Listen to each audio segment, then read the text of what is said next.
በጣም መስዋዕትነት እየከፈልን ነው። መፍትሄ የለውም። እኛ ኢትዮጵያውያን ሙስሊሞች የከፈልነው ዋጋ ከማንም በታች አይደለም፣ ከማንም በላይ ሊሆን ይችላል እንጂ ማንሰን አናውቅም። በኒቃብ ከፈለጋችሁ ሄዳችሁ የሙስሊም ትምህርት ቤት ግቡ። ስጋቱ አንተ ነህ እኮ ታዲያ። ይሄ ባይዘዌ ሚዲያ ላይ የወጣውን ነው የምናነሳው። ድፍረት ነው እኮ። ለምን ተደፈርን? እንዲህ ተከናንባማ እንደዚህ ተሸፍ ከፊቷ ምን አለ? ለምንድን ነው ሰው መራቆት መብቱ በሆነበት ሀገር መሸፈል ነውር የሚሆንበት ሀገር ምንድን ነው የምትሉት? የአንዱም ኦርቶዶክስ እምነት ተከታይ መስቀል ጎርብጦ ነው። አልተማርንም። ስለዚህ አይሳካ እቅዴ አይከንህ ማን እሱ አርአዮቻችን አይደሉም። ስለ ተማሪዎች በተለይ ደግሞ አሁን በየቦታው የሂጃብን ጉዳይ እናንሳ። ትልቁ ኢሹም ስለሆነ በተለይ የሂጃብ ጉዳይ አክሱም ላይ ደቡብም ላይ እንደዚሁ የጉንችሬን ጉዳይ አዲስ አበባ ዩኒቨርሲቲ ደግሞ የሆነ ጊዜ ላይብረሪም ላይ እንዲህ የሚነሱ አሉ። ይሄ ባይዘዌ ሚዲያ ላይ የወጣውን ነው የምናነሳው፣ ወይ ደግሞ በደንብ የተጋለጠው በየጓዳው ጎድጓዳው ምን እንደሚሆን ሙስሊሞች ምን እየከፈሉ እንደሆነ የምናውቀው ነው። ይሄ ጉዳይ ደግሞ አጀንዳ ከሆነ ቢያንስ ከ30 ዓመት በላይ ሆኖታል። መፍትሄ አላገኝም። ኤቭሪ ዓመት እያንዳንዱ ዓመት ላይ እኛም ብንሆን መስዋዕትነት ከፍለናል። ያልከፈለ ሙስሊም የለም በሂጃብ እና በሰላት ጉዳይ ላይ። አሁን ደግሞ ጭራሽ ተገብቶ ተደፍሮ ኢስላም ውስጥ ተገብቶ ደግሞ ተራምዶ መጥቶ አይ ሂጃብ ኒቃብ አይነት ልዩነቶች ደግሞ እየተፈጠሩ ነው። እንደው በቅርቡ ደግሞ መጅሊሱም ደግሞ ጠንከር ያለ ምላሽ ደግሞ ሰጥቶበታል። እዚህ ላይ በደንብ ብናነሳ ደስ ይለኛል፣ ከመፍትሄው ጋር አያይዘን ማለት ነው። ለምን ተደፈርን ፕላስ ደግሞ በጣም መስዋዕትነት እየከፈልን ነው፣ መፍትሄ የለውም። እችን ጉዳይ ስታንስተን የኢትዮጵያ ሙስሊም እዳው ብዙ ነው። የኢትዮጵያ ሙስሊም ሀገርን በመገንባት ረገድ ውስጥ ያለው ሚና ትልቅ ነው። ሀገር ስትሆን ጀምሮ ሙስሊሙ ያለውን ከመስጠት ከነፍስ ጀምሮ ከገንዘብ ጀምሮ ከጊዜም ብቻ ለዚች ሀገር ሁለንተናዊ ከፍታ ስጥ ተብሎ የከለከለው አንድም ነገር አለ ብዬ አላምንም። የለምም፣ ታሪክም እንደዛ ያወራም። ስለዚህ የኢትዮጵያ ሙስሊም ባይተዋርነት ስሜት እንዲሰማው የሆኑ ነገሮችን እየነጠቀው ሁሌ ጠያቂ ሆኖ እንዲኖር በሀገራዊ ጉዳዮች ላይ ንቁ ተሳታፊ እንዳይሆንና ሁሌም በእንዲህ አይነት መሰል ጉዳዮች ታጥሮ እንዲቆይ የሚሰሩ ስትራቴጂያዊ ስራዎች አሉ። ያው ከድሮም ጀምሮ ብታይ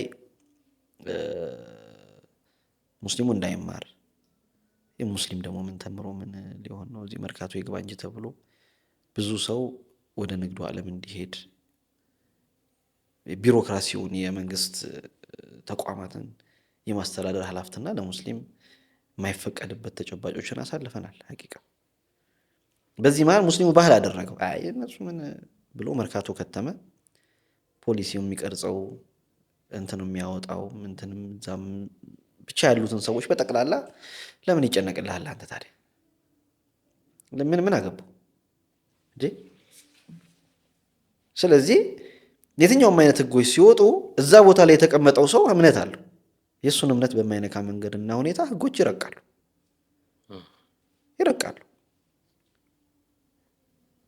ሙስሊም ሁሌ ይመጣና መጨረሻ ላይ ይመጣል፣ ሲያየው በቃ ከዛ ይጮሃል።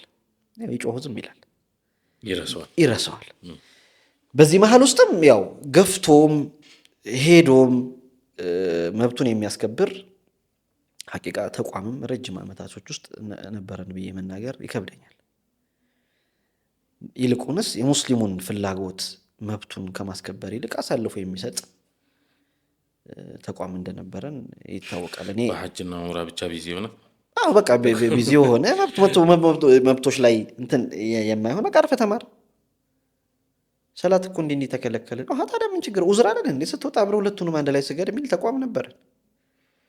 ይህን ስለ አሁን ሰው ኒቃብ ሰላት እኔ በትምህርት ቤት ላይ ያለው ተባረር ያለው አንዴ በሰላት እንዳይመስል ሱሪ ለምን ከቁርጭምጭሚት ከፋለ ተብዬ ወላሂ አዲስ ከተማ ስማር ልክ ሳልፍ ትምህርት ቤት ሩሰ መምህር ነበሩና ልክ ሳልፍ አየኝ። ከዛ ጠራኝ። ስምህ ማን ነው አለኝ። ወላሂ ስምህ ማን ነው? ያው ሙስሊም ነው አይደለም ብሎ ቼክ ለማድረግ ነው። ስምህ ማን ነው? ፉአድ እባላለሁ። ኦኬ መታወቂያ ነምጣ ይሉታል። ምንድን ነው አልኩት። ሱሪን አስተካክለና አለ። አሁን ሱሪ መማር ማስተማርን ንዶ ሱሪ የኔ ማጠር አንድ ፊዚክስ መምህር ፊዚክስ ሊያስተምር ገብቶ ባዮሎጂ አስተምሮ ወጥቶ ማለት ነው። አእምሮን ሰርቄው እኔ አንድ አማርኛ ሊያስተምር የመጣን መምህር የፉአድ ሱሪ አጠረ ብሎ አእምሮ ተረብሾ እንግሊዘኛ አስተምሮ ወጣ አይነት ማለት ምንም ኢሎጂካል የሆነ ነገር መማር ማስተማር ሂደቱን ሊበጠብጥ የማይችል ነገር። ሰውየው ግን ተበጥብጧል። ሰውየው ሰዎቹ ለምን ውስጣቸው ያለው በሽታ ነው። እኔ ቢሮ እኮ ስገባ ስዕል አድኖ ተደርድሮ ምናምን ነው ቁጭሎ የሚያናገረኝ እኮ ተረድተኛል። ሴኩላር ነው ተብሎ የተቀመጠ ትምህርት ቤት ስዕል አድኖ ተለጥፏል። እሱ ግን ስለኔ ሱሪ ከፍ ዝቅ ማለት ከቁርጭምጭሚት ለምን ከፍ አለ ብሎ ትምህርት ቤት አባረረኝ። ይሄ የሴኩላሪዝም ጥያቄ ሳይሆን የግለሰቦች ለእምነቱ ያላቸው ጥላቻ በምን አድርገን እናስፈጽመው የሚል ህጋዊ ልብስ ለማልበስ የሚጠቀሟት ቃል ናት ሴኩላሪዝም። ሴኩላሪዝም ማለት ሰውና ሃይማኖትን መለጠል ማለት አይደለም።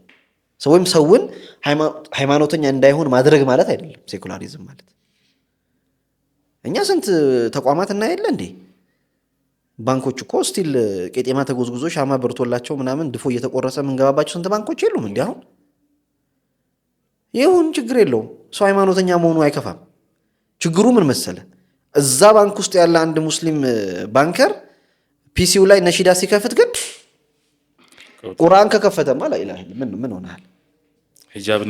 ሂጃብ ለብሳማ እንትን ላይ ከተቀመጠች እዛ ጋር ለሌላ ነገር ተብሎ የተጋገረው ድፎ እንደዚህ ወደ ጎን ሊቆረጥ ይችላል በእልህ። ይሄ ነው በሽታዬ። እኛ ትምህርት ቤት ውስጥ የአንዱም ኦርቶዶክስ እምነት ተከታይ መስቀል ጎርብጦን አያውቅም። የአንዱም አንገታቸው ላይ ያለው ክብራቸው ነው። አንድ ቀንም ጎርብጦን አያውቅም። የኛ ሂጃብ ለምንድን ነው የሚጎረብጠው ሰው? የኛ አንዲ መሸፈን ለምንድን ነው የሚጎረብጠው? የኔ 2 ደቂቃ ጎንበስ ቀና ማለት ሰላት ለምንድን ነው ህግ ሆኖ አስጨንቆ ምናምን በሚኒስቴር ማዕረግ ደረጃ ላይ ያሉ ሰዎች ይሄን ኢሹ አድርጎ ማውራታቸው በራሱ አላማው ሌላ እንደሆነ ያስታውቃል። ስለዚህ የሰሞነኛ ኢሹ አንድ እኛ ጋር ላንስ አፈን እንመለሰበታለን በደንብ ቢኮዝ ሁሉም ሰው አልፎበታል። የሂጃብን ጉዳይ የሰላትን ጉዳይ በተለይ ደግሞ ቀኑ ሙሉ ስትማር ዙሁር ሰላት አለ ዓስር እንደው በፊት ሲባል የነበረው በቤታችሁ ስትሄዱ ከዓስር ጋር ጀማዓ አድርጋችሁ ስገዱ አይነት ነገር ነው እና እኛ ጋር ክርክር ነበረ። እንደ ዳዕዋ ሰው ናቸውና ስብሰባ ተብሎ ወላጅ ይጠራል። ሁሌ እኮ ወላጅ ይጠራል። ወላጅ ይጠራል። ዙሁር ሰላት ነው። ዞር ብለን ነው የምንሰግደው። 7 ነበር የምንሰግድ የነበረውና ዳይሬክተሩ መጣ ከለከለ። አይሆንም አትሰግዱም ከዚህ በኋላ ምናምን አለ። ከዛ እኛም ደግሞ ኮኦርዲኔት አደረግንና መስጂድ ሄደን እንዴ 7 ነን 7 ብቻህን ስትሆን ቀላል ነው ለማባረር ምንም ማለት ነው። ስለዚህ ኮኦርዲኔት አድርገን 7 ሆነን በሚቀጥለው 7 ሆነን ጀማው በርከት ብሎ መሰገድ ተጀመረ። ወላጅ ተጠራ ተሰበሰበና እነዛ የአንድ ተማሪ ወላጅ ስብሰባው ላይ የተናገሩት ነገር በጣም ኢምፕሬሲቭ ነው። ሁሌም አነሳዋለሁ። ሰላም ምንድነው አሉ መተው ልጁን ይዘውት መተው ምንድነው የምትሉት ምናምን አሉ። ኢንፎርሜሽን ብዙ የላቸው። አይ ሰላት አትሰግዱም ነው እንዴ? ሰላት አትሰግዱም ነው የሚሉት እንዴ? ሰላት ግን እጃቸውን አውጥተው ነው በጣም ሰው ተሰብስቧል። እንዴ ሰላት አትሰግዱም ነው እንዴ የምትሉት? ሰላት እኮ አሉ ለአንድ ሰው ሰላት ማለት ከምን ተነፍሰው ኦክሲጅን በላይ ለልጅ እኮ ሰላት ያስፈልገዋል እኮ ብለው ልጃቸውን አንጠልጥለው አረ ሰላት አትሞትብኛል ብለው አንጠልጥለው ሄደው ይዘው ሄዱ ልጃቸውን ማለት ነው። አያረዳድ ወሳኝ ነው ማለት ወላጅም እንትን አለው ኢንፍሉዌንስ አለው። አንዳንድ ወላጅ በተለይ ማንሳት ስላለብን ነው ኢንሻአላህ ከሴኩላሪዝም በኋላ በደንብ እናነሳዋለን። ግን ወላጅ ሙቢ አንዳንድ ወላጅ ረሱልን እኮ ማግኘት ይናፍቃል። አይገርምም? በእንዲህ አይነት ማንነት ውስጥ ማለት ዓለማዊ ትምህርት ኢትስ ማንዳቶሪ ባይዘው መማር አለብን። ምንም ጥያቄ የለውም። ለዘላቂ እንድንማርም ስለማይፈለግ ነው እንዲህ አይነት ኢሹዎች የሚመጡት ባይዘው። ግን ዛሬ ላይ ዋጋ ተከፍሎ በኢትዮጵያ የትምህርት ሂደት ውስጥ ሰላት የማይከለከልበትን ዘመን ማምጣት የኛ ኃላፊነት ነው። ባይዘብል ማንንም ስለማይጎዳ ነው። ሰላት ብዙ ጊዜ ዙሁር ሰላት የምትሰግደው በምሳሌነት እናወራ። ምሳ ሰዓት እኮ ነው እንዴ በቃ አልበላም ምሳዬን በቃ ሰግጄ እመጣለሁ። ከግቢ እኮ አትውጡ የተባለበት ጊዜ ነበር። በነገር ላይ ምንድነው ሲባል አይ ተማሪ ወጥቶ በዛው ይቀራል። ኧረ እኔ ልሰግድ አልሰግድም። እሺ እዚህ ጋር ልስገድ፣ እዚህ ጋር አልሰግድም። እሺ ወጥቼ እሱ አይቻልም። ከዛ አልሰግድም ነው ፖይንቱ። ገብቷል አለ። አዎ ይሄ ለእንትን እየታሰበ ይመስል ግን በዛው አግባብ የሚሰግድ ተማሪ ነው ትምህርት ቤት የሚያውከው። የተሸፈነች እህት ናት ትምህርት ቤት የምታውከው ወይስ ደግሞ ከጉልበት በላይ እስከ ባት ድረስ እሱ ላይም ቅድ ኖሮት የተለበሰ ቀሚስ ነው መማር ማስተማርን የሚያውከው? ዱርዬ ሆኖ ወይም ደግሞ ሀገርና ቤተሰብ ከዚህ ልጅ ከሚፈልገው ዓላማ በተቃራኒ ሆኖ የተለያዩ ሱሶች ላይ ተጠምዶ እዛ ውስጥ ሆኖ ተማሪዎችን በማባለግ ውስጥ ያለ ተማሪ ነው የሚረብሸው? ግን ከፈጣሪው ለደቂቃዎች ተገናኝቶ የመጣው ሰው ነው ስነ ምግባሩ ላይ የተሻለ የሚሆነው። ገብቶሃል ሀሳቤ? ስለዚህ ዓላማው ኢስላሞፎቢያ ኢስላም ጠልነት እንጂ እውነት ፓርላማ ላይ አሁን ኒቃብ ጉዳይ ሆኖ ስንት ጉዳይ ባለበት ሀገር ውስጥ ይግለጹ አይግለጹ ሂጃብ ማለት ባለፈው ጠቅላይ ምክር ቤቱ በሰጠው መግለጫ ላይ ደስ የሚል ተቋም ሊያወራው የሚገባውን ሀሳብ የሂጃብ ትርጓሜ የኢፌድሪ ትምህርት ሚኒስቴር የሆኑት ዶክተር ብርሃኑ ነጋ አይደለም ብይን የሚሰጡት። ሂጃብ ማለት ሻሽ ነው፣ ኒቃብ ማለት ፊቱ መሸፈን ነው፣ ለደህንነት አስጊ ነው። ይሄን ጉዳይ ተብይን የሚያደርግ ዑለማ ምክር ቤት አለ። ሂጃብ ምንድን ነው ኮንቴክስቹዋሊ በዘልማድ ሂጃብ አርጊ ሲባል እችን ጠቅለል ስለሚደረግ ነው። ሂጃብ አይደለም ትርጉሙ። ሂጃብ እንዲህ አይነት ትርጓሜ ኖሮትም አያውቅም። ስለዚህ ዑለማ ምክር ቤት አለ። ዑለማ ምክር ቤቱ ሂጃብ ምንድን ነው በሸሪዓ በእስልምና አስተምሮ ብሎ ብይን ይሰጣል። ይህንን ብይን ተንተርሶ ነው እንጂ እነዚህ ተቋማት አቅጣጫ መስጠት የሚገባቸው። ድፍረት ነው እኮ የሚገባው። የሙስሊሙም ተቋሙ ደግሞ እንደ ማንን አሳትፋችሁ ነው ማን ነው መልስ የሰጣችሁ ብሎ ወጥቶ ሚዲያም ላይ እስከ መናገር ጭራሽ ተነጋገረናል ተብሎ አደባባይ እስኪቀጠፍ ድረስ ማለት ነው። አይ ከእናንተ አይደለም ካለፈው መጅሊስ ነው ያወራ ነው እስኪባል ድረስ ነው። እና በእንዲህ አይነት መንገድ ነገሮች መጥራት መቻል አለባቸው። እኔ መፍትሄ ከዚህ በፊት በጣም ማዝንበት አንድ ክስተት አለ። ባህር ዳር ዩኒቨርሲቲ ላይ ዓመተ ልደቱን ባላስታውሰውም ብዙ ተማሪዎች ከግቢ የወጡበት ጊዜ ነበረ እና እንደ ትውልድ የከሰርንበት ጊዜ ነው ብዬ አስባለሁ። በተለይ ባህር ዳር ላይ ያው ፖሊ የሚባል ግቢ አለ። የኢንጂነሪንግ ግቢ ነው፣ የሳይንስ ግቢ ነው ይታወቃል። እና ልክ በቃ ብዙ ተማሪዎች በሚመረቁበት ዓመት ላይ ለመመረቅ አንድ ዓመት የቀራቸው ወንድሞች ላይ ምናምን በፈተና ወቅት ላይ የሰላት የሂጃብ ጉዳይ ተነስቶ ከግቢ ንቅል ብሎ ሙስሊሙ ተማሪ ወጥቷል። ማንም አይገደውም፣ ማንም አይገደውም። በቃ ወጡ ነው ምንድን ነው ገብቷል። ግን በዛ ሰዓት አደራዳሪ አካል የሚያወያይ አካል አቅጣጫ የሚሰጥ ተደማጭ የሆነ ሰው ባለመኖሩ ትንሽ ተጎድተናል ብዬ አስባለሁኝ። እና አሁንም ዞሮ የሂጃብ ጉዳይ ነው፣ አሁንም ጉዳይ ነው። አክሱም ላይ ያለውን ነገር እናውቃለን። የባሰ እየጠነከረን የመጣው አክሱም ላይ እንኳን ያው በፊትም የነበረ ነገር ቢኖርም ያው ፖለቲካል ተቻለው የመደራደሪያ የማዕከላዊ መንግስትን የማስጨነቂያ አንዱ መንገድ ተደርጎ ነው ሙስሊሙን በሁለት ድንጋይ ማለት ነው። አንድም እስላምን መታ፣ አንድም ደግሞ የፖለቲካ ትርፍን ትፈልግበታል። የጉንቸሬን ኬዝ ማየት ይቻላል።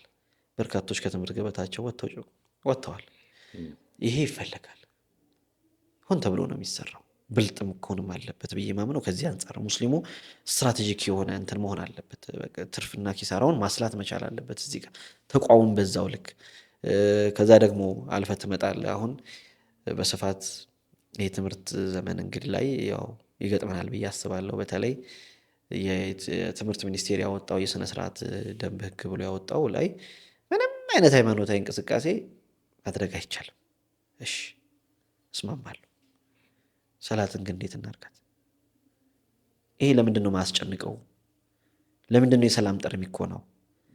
ሙስሊሙ ይታወቃል ካልሰገደ ትምህርት ቤቱ ላይ ሰላም እንደማይኖር ይታወቃል እኮ። በቃ አልማርም ወደሚል ደረጃ ነው የሚሄደው።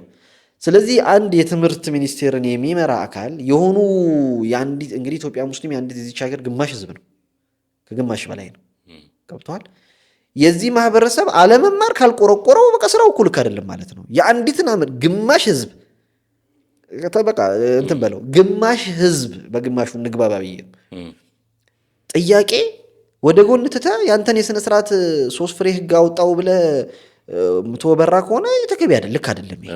ገብቷል። ስለዚህ የሥነ ስርዓት ህጉ ይሄ ሲወጣ ኤክሴፕሽናል የሆኑ ጉዳዮች አሉ። መተው እኮ ብንችል እኮ ችግር እኮ አልነበረው። በነገር ላይ አጠጋግተን ብንሰግድ ቢቻል ኖሮ እኮ ችግር እኮ አልነበረው። አውቀን እኛ የመጋጨት የመላፋት የመጮህ የማጫጫህ ምናምን ሱስም ኖሮብን እኮ አይደለም። በነገር ላይ በቃኛ አለላ ምን እናድርግኛ መኖር አንችልም፣ በቃ መኖር አንችልም። ቅድም ያልከው ጥሩ ምሳሌ አለ። በቃ መተንፈስ ያለ ሰላት መሆን አንችልም። እኛ ግን መማር እንፈልጋለን። ደግሞ የሚገርምህ እኮ እኔ አንድ እንደውም ትምህርት ቤት ላይ በግንብ ዘለው የሚገቡ ተማሪዎች ተዋቸው ያለ አንድ ርዕሰ መምህር አውቃለሁ። ትምህርት ፈልገው ነው። ስርዓት ባይሆንም በአጥር ዘሎ መግባት ስርዓት ባይሆንም ግን የገቡት ለምንድን ነው? ሊማሩ ነው። አይታል መረዳት ማለት ይሄ የባስ እንዳይጠፉ። አዎ አሁን ኒቃብ ወደ እንትን ስመጣ እንግዲህ ትምህርት ሚኒስቴሩም የጸጥታ ስጋት ብሎ አንስቷል፣ ፈርጆታል። እኔ አንድ ጥያቄ ጠይቃለሁ እዚህ ጋር በኢትዮጵያ ታሪክ ውስጥ አንድ ሙስሊም ሴት ፊቷን ሸፍና በኢትዮጵያ ውስጥ ፊቷን ሸፍና ችግር ፈጥራ ለሀገር ለወገን ስጋት የሆነችበት አንድ ምሳሌ ይምጣ። አንዲት ፍሬ ምሳሌ በቃ ፊቷን ሸፍና የደህንነት ስጋት ሆና የሀገር ስጋት ሆና የሀገር የኢኮኖሚ ስጋት ሆና የሀገር የመማር ማስተማር ሂደት ውስጥ ችግር የሆነች አንዲት ፊቷን የምትሸፍን ሴት ይምጣ። ምንድነው ችግር በሌለበት ይህን ያህል መጮህ? ስጋቱ አንተ ነህ እኮ። ታዲያ በግድ ሰው ሌባ ካልሆነ ብለህ ትጨቃጨቃለህ እንዴ? በግድ አንድ ሰው እንትን ካልሆነ ብለህ ትጨቃጨቃለህ እንዴ? መጠንቀቅ አይከፋም፣ እንደ ሀገር መጠንቀቅ አይከፋም እኮ። ገብቷል። ስለዚህ እንደውም አዲስ አበባ መጅሊስ ጥሩ የመፍትሄ ሀሳብ አምጥቷል። አንዴ አምና አይ ቲንክ ለአዲስ አበባ ዩኒቨርሲቲ ውይይት ላይ ምን አለ፣ በቃ ችግሩ ከጸጥታ ችግር ጋር የተያዘ ጉዳይ ከሆነ አንድ መፍትሄ አለኝ አለ። ምንድን ነው መፍትሄው ተባለ። የአዲስ አበባ ዩኒቨርሲቲ ግቢ ላይ በሁሉም መግቢያ በሮች የሚሸፈኑ ሴቶች በአሻራ እንዲገቡ መሳሪያ በእኔ ወጪ ተክላለሁ አለ። በቃ አሁን የጸጥታ ችግር አይደል ያለብህ አንተ። በቃ ስለዚህ ችግሩ ቢፈታ ኖርማል ነው ማለት ነው። እኔ በአሻራ የመጀመሪያ ሀሳብ ምን መጣ? ሴት ዘበኛ ወይም ፈታሽ መታወቂያዋን ታያለች። በቃ ኖርማል ዞር አድርጋ ፊቷን ገልጣላት አይታት በአስፈላጊ የሆነ ምርመራ ታርግ፣ ችግር የለው ትግባ። ኖ እሱ በቃ አይሆንም። እሺ ካልሆነ በቃ ዘመናዊ ነው። አሻራ፣ የአይን አሻራ፣ የጣት አሻራ ማሽን እኔ ልግጠም አለ። እሺ ከዚህ በላይ አለመማራችን ተፈልጓል ማለት ለዚህ ነው። በቃ አለመማራችን ተፈልጓል እንጂ እንባ አይገድም ነበር። አዎ አየህ። ስለዚህ እቺ ሀገር የማን ናት? የእኛም ናት። እቺ ሀገር ዛሬ ሀገር ልትባል እኛ ኢትዮጵያውያን ሙስሊሞች የከፈልነው ዋጋ ከማንም በታች አይደለም፣ ከማንም በላይ ሊሆን ይችላል እንጂ ማንሰን አናውቅም። ገብቷል። ሀገር ከኛ ደማችንን በፈለገች ጊዜ ደም ከፍለናል።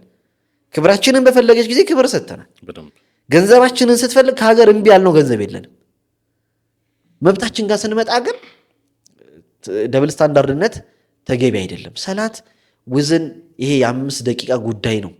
5 ደቂቃ ሰዎች ግቢ ውስጥ አይስገዱ፣ ችግር የለም። ትምህርት ቤት ግቢ ውስጥ አቅራቢያቸው ያለ መስጊድ ግን ሄደው እንዲመጡ መበረታት እኮ ነው ያለበት። ኮሙቤ ሀገራችን ሚዲያ ላይ ሃይማኖታዊ ሀገር ናት። ሃይማኖተኛ ባህል፣ እሴት፣ ወግ ያላት ካልቸራል ሶሳይቲ ያለባት ወግ የሚባል ነገር ኖርም የሚባል ነገር ያለው ሃይማኖታዊ ሀገር ናት ሲባል ትሰማለህ። በዚህ ጎን ደግሞ ስትሄድ ሃይማኖትን ለማጥፋት የሚካሄደው ርቀት ሩቅ ነው። አንዳንድ ቦታ ስንመጣ አይ የሌላው እምነት ደግሞ ነጠላ ካለበስኩ ይልበሳ ተገኝቶ ነው እንዴ? መሸፈን እኮ ነው ክብር። እኛ እነሱ ነጠላ እኔ ባይዘው የሌላው እምነት ነጠላ እኔ ቆርቆሮኝም ከብዶኝም አያውቅም። እኔ እንደውም ጥሩ ነው ሴቶቻቸው ነጠላ ቢለብሱ እንደውም ጥሩ ነው። ምን ችግር አለው? ይሄ ለጾታዊ እንትኖች ምናምን በር አንከፍትም። መማር ማስተማሩ ሂደት ላይ አስተማሪው ስራውን ሰርቶ ይወጣል። ግን ከጉልበት በላይ ቀሚስ ተፈቅዶ እሱ ላይም ፓሪ ምናምን የሚባል ነገር እንዲህ ተቀዱ፣ ፀጉር እንደፈለገ ስታይል ደረት ተከፍቶ ጡት እየታየ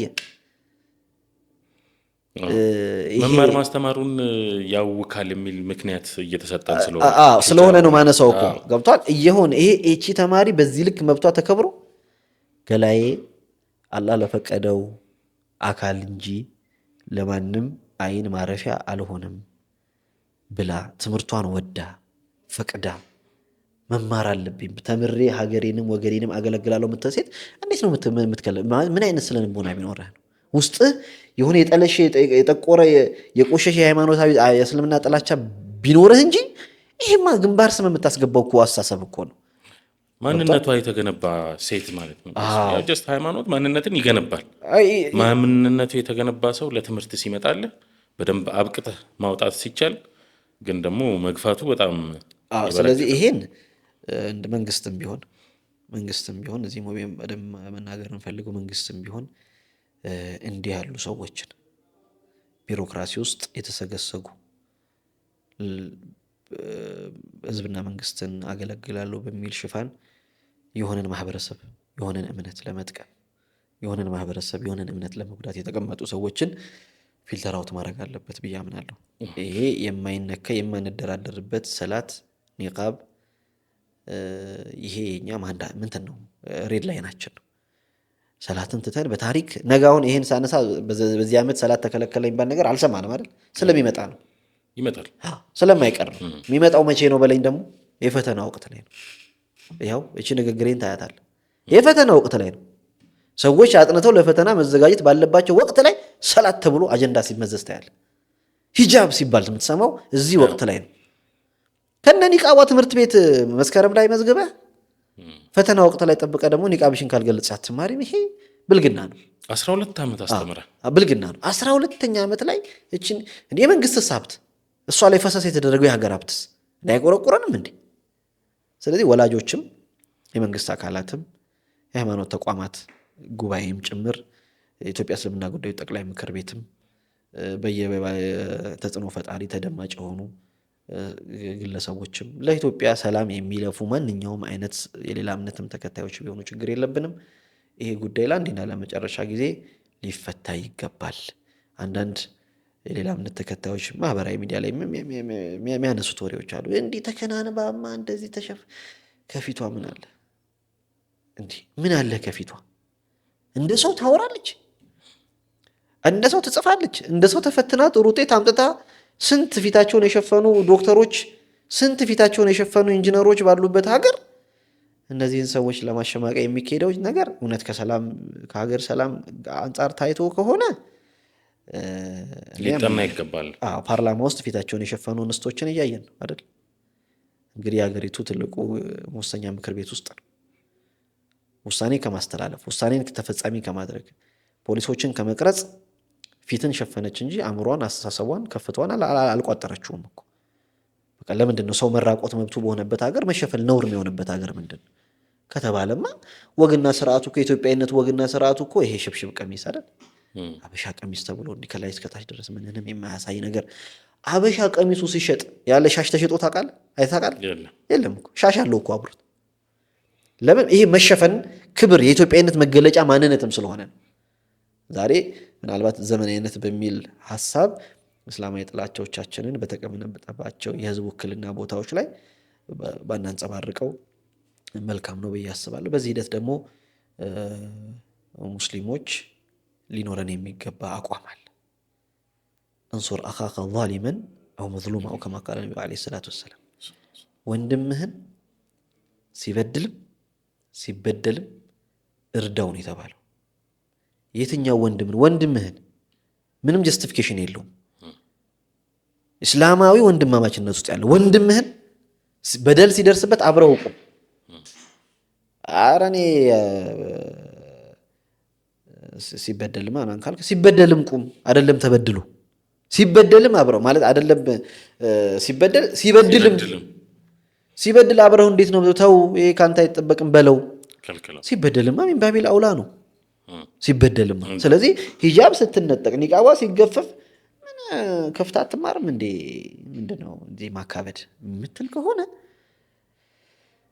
እስልምና ሲነካ በቃ ስሜት የለህም ማለት ነው። እንደውም እኔ በቃ አይ አውልቃ አትማርም የሚሉ ሰዎች በተቃራኒው ሒጃብን ሰላት ሲከለከል በተቃራኒ ያሉ ሰዎች እኮ ከፈለጋችሁ በኒቃብ ከፈለጋችሁ ሄዳችሁ የሙስሊም ትምህርት ቤት ግቡ ከሚሉት ሰዎች አያንስብኝ። በምን ትለየዋለህ እያልኩ ነው። እዚህ ወሳኙ አሁን ትምህርት ላይ ወሳኝ እንትን አለ።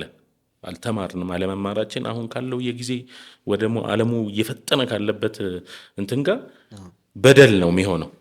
በዚህ ላይ አሁን ለምሳሌ ትምህርት ሚኒስቴር እንግዲህ ያለው የሆነ ማፖች ይኖሩታል አይደል? ማፖች ይኖሩታል ትምህርት ያሳካበት። ይህን ተማሪ ከትምህርት ቤት ስታስወጣ ዞሮ ዞሮ እቅድህን እኮ እያሳካ አይደለም። ስለዚህ አይሳካ እቅዴ ግቤ አይምታ እነገሌ ግን አይማሯትም ነው እያልክ ያለ። አይማሯትም እነሱ እስቲ ይማሯታል። ግቤ ለምን ይሄ ፕላኔ ምናምን እቅዴ ምናምን ለምን ገደል አይገባም? አይማሯትም ነው እየተባለን ያለ ነው እኮ ገብቶሃል? ሆን ተብሎ እግር በእግር ሰው ተከትሎ የሆነ ቦታ ላይ እንደውም እሺ ኒቃቡን ማስክ ኮሮና የመጣ ዘመን በቃ ሰዎች ማስክ አድርገው ምናምን ማስክ እኮ ኦልሬዲ ኒቃብ ማለት እኮ ነው ይገባሉ።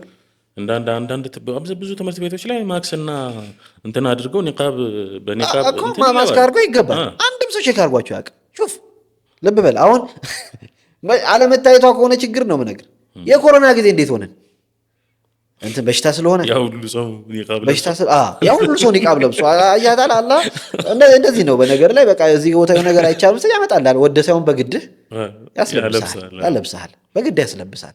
የዛኔ ችግር አልነበረም።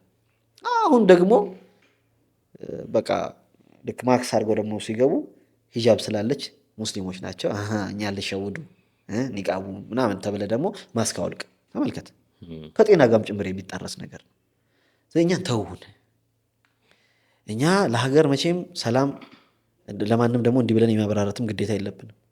እኛ እንዲነን እኛ ለሀገር ሰላም እንደዚህ ምናምን እኛ እንትና ለምን ማን ተጠይቆ በዚህ መንገድ ላይ እናብራራለን? ይሄ መብታችን ነው።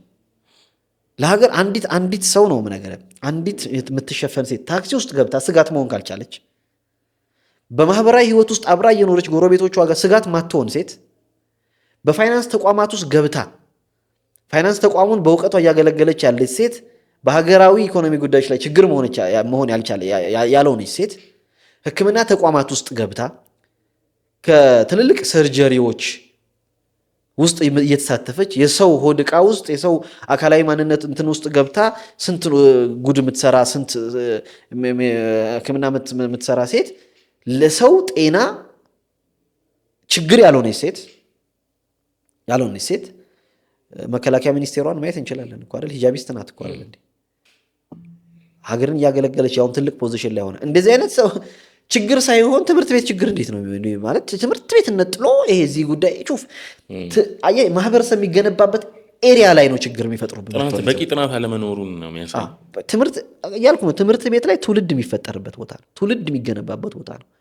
ስለዚህ ትውልድን ከስር መሰረቱ ሙስሊሙን የማጥፋት ሴራ እንደሆነ የምታውቀው ከዚህ አንጻር ነው። ከዛ መጡና ደግሞ አሁን አይኛ እኮ ይሄን ሻሹን እኮ ሂጃቡን አላልንም ይችኛው የምትጠመጠመዋን እንትን አላልንም ፊት ነው ያልነው ይለዋል። በዚህ ከትምህርት ቤት በላይ ሪስክ ያለው ቦታ ላይ ፊት የተሸፈኑ እህቶች የሉም ወይ? አሁን የዘረዘርኩ ቦታዎች ላይ የደህንነት ስጋት ቢሆን ሆስፒታል ውስጥ ታዲያ ሰርጂካል ዶክተር ለምን ትሆናለች? ለምን ታክሲ ላይ እንዴት ትሳፍራለች? ያውም 10 ምናምን ሰው በተቀመጠበት ውስጥ አያላማው ሌላ ነው። ስለዚህ እንንቃ የሚል ሀሳብ ነው እዚህ ላይ ያለኝ ነው። መርሐባ ኦልሞስት ወደ ማጠቃለሉ እንሄድ። ኦልሞስት ማለት ብዙ እናንሳ ካልን መድረኩም አይበቃንም። ብዙ ሙጀለድ የሚወጣውም ጽሁፍ መጻፍ ይቻላል እና እያጠቃለልን እንሄድና እስቲ ቀረ የምትለው ሀሳብ እዚህ መድረክ ላይ ማንሳት የምትፈልገው ቀረ የምትለው ሀሳብ ካለ እናንሳ እና ወደ አጫጭር ጥያቄዎቻችን እንሄዳለን። አጠር ለማድረግ ያው ቀረ የምለው ሀሳብ እንግዲህ እኔ በይበልጥ ያው አንተም ስጠራኝ ከሚዲያው ጋር ተያይዞ ከሚዲያ አጠቃቀም ጋር ተያይዞ ባሉ ጉዳዮች ነው እና እባካችሁ እኔንም ጨምሮ ነው እባካችሁ እንደው ይህን ማህበረሰብ አንድ ማድረግ እንኳን ባንችል የምንለያይበት ምክንያት አንሆን፣ ነዳጆች አንሆን። ሙስሊም ሁሌም ለማስታረቅ ነው ጊዜ ገንዘቡን ጊዜውን ሰዎችን ለማግባባት እንጂ የብጥብጥ የንትርክ የመዋረድ የመወቃቀስ የክብር ነክ የሆኑ ጉዳዮች ላይ ሙስሊም ብዙ ጊዜ ጊዜውን ያጠፋል የሚል እምነት የለኝም። እና ዳዓዎቻችን ስርዓት ያላቸው የተጠኑ ዓላማ ያላቸው ታርጌት ያላቸው ፉአድና ሙባረክን ለማሸማቀቅ አይደለም ዳዕዋ፣ የሆኑን ሰዎችን ለመምታት የሚደረግ ዳዕዋ መሆን የለበትም። መልካም መንገድ ላይ አይደሉም ብለን የምናስባቸው ሰዎች ምናልባት የነዚህ መልካም ቦታ ለመገኘት የኛ መንስኤ ሰፊ ሊሆን ይችላል፣ የኛ ምክንያት ሰፊ ሊሆን ይችላል። ስለዚህ ጥበብ ادعو الى سبيل ربكم بالحكمة والموعظة الحسنة አላህ የሚለው ይሄንን ጥበብ ግድ ነው። ቃላቶቻችን ማማር አለበት። ነብዩላህ ሙሳ አለይሂ ሰላም ወንድማቸው ሐሩንን አላህ ነብይ እንዲያደርግላቸው የተማጸኑበት ኮር ምክንያቱ ምንድነው? ነብዩላህ ሙሳ በተፈጥሯቸው ኮልታፋ ነበሩ። ንግግር ውስጥ ለፊርዓውን ስናገር ምናልባት አንደበቴ እንትን ስለሆነ በተሻለ መንገድ ሪሳላውን ላስተላልፍ አልችልምና ሐሩንን ነብይ አርግልኝ። ለምን ከኔ የተሻለ መናገር። ያ ማለት ለመናገር የተሻለ ዕውቀት ሙሳ ሳይኖራቸው ቀርቶ አይደለም፣ ዕውቀቱን ነው መናገር። መናገር ካልቻሉ ግን ዕውቀቱ ጥቅም የለው። ስለዚህ ጎዶሎ የሆኑበት ቦታ ማይክ ተሰጠን ብለን አንዳንዱ ፈኑ መስጂድ ላይ ማስቀራት፣ ትውልድ መቅረጽ ላይ ፈኑ ማይክ በተሰጠው 2 ፊደል ማያወራ ሰው አለ፣ ግን ዕውቀት አጥቶ አይደለም። አንዳንዱ ደግሞ የኔ ቢጤ ጃሂል ደግሞ ማይክ ደግሞ ሲያገኝ ደግሞ ያው የቆጡንም የባጡንም ዕውቀት ባልተገኘ ያወራል። ስለዚህ ይህን ነገር ብናቀናጀው፣ ወንድማማችነት ላይ ጊዜ ብናጠፋ፣ አንድ ላይ መሆን ላይ ጊዜ ብናጠፋ፣ የቀዩ የጥቁሩ የነጩ አይነት በሬ ታሪክ እንዳይደገም በእኛ ላይ ለጠላቶቻችን ዱላ የማንመች ሰዎች፣ የተፈራን የታፈርን የተከበርን ሰዎች እንድንሆን በጋራ ልዩነቶቻችንን ለማጥበብ ስራዎች ብንሰራ እንከበራለን፣ ከፍ እንላለን ብዬ አስባለሁኝ። እቺ መልእክቴ ብትሆን ደስ ይለኛል። መርሐባስ። ወደ አጫጭር ጥያቄዎች 3 ጥያቄዎች አሉ፣ ወደ እነሱ እንሄዳለን። የመጀመሪያው የሚሆነው አይከን ለአንተ አይከን የሆነ ሰው ወይ ደግሞ አርአያዬ ነው ሞዴሌ ነው የምትለው ሰው ማን ነው? እዚሁ ካለ ሀገር ላይ ካለ ከዳዒም ሊሆን ይችላል፣ ኡስታዝ ምንም ሊሆን ይችላል። አንተ አይከንህ ማን ነው? እኔ ወላሂ አይከኔ እናቴ ናት። ከእናቴ ፊት ለፊት የማውቀው ምንም አይነት አርአያ የለኝም። ይህን ስለ የሁላችንም አርአያ ነቢ ሙሐመድ ሰለላሁ ዐለይሂ ወሰለም ናቸው። እዛ ጋር እንዳልመጣ ስለገባኝ ነውና በቃ እኔ ከፊት ለፊቴ አርአያዬ እናቴ ናት እና የእናቴን አርአያነት በምንም በቃ ከሷ ውጪ የማነሳው አርአያ የለኝም በዚህ ጊዜ ላይ እና እናቴን እንግዲህ ያኖርልኝ አርአያዬን ያኖርልኝ። መርሐባ። ሁለተኛው የመጽሐፍ ጥቆማ እስቲ። መጽሐፍ ጥቆማ የመጀመሪያው እንግዲህ ቁርአንን ነው የምጠቁመው። የቅራ ትውልዶች ነን፣ የቁርአን ትውልዶች ነን።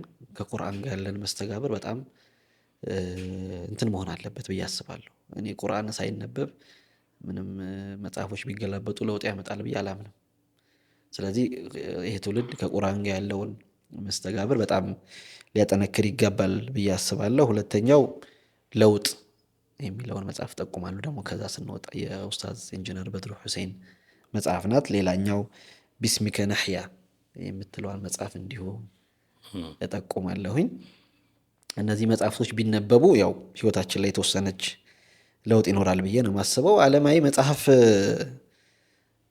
ደግሞ ያው የግራጫ የሚል መጽሐፍ አለ።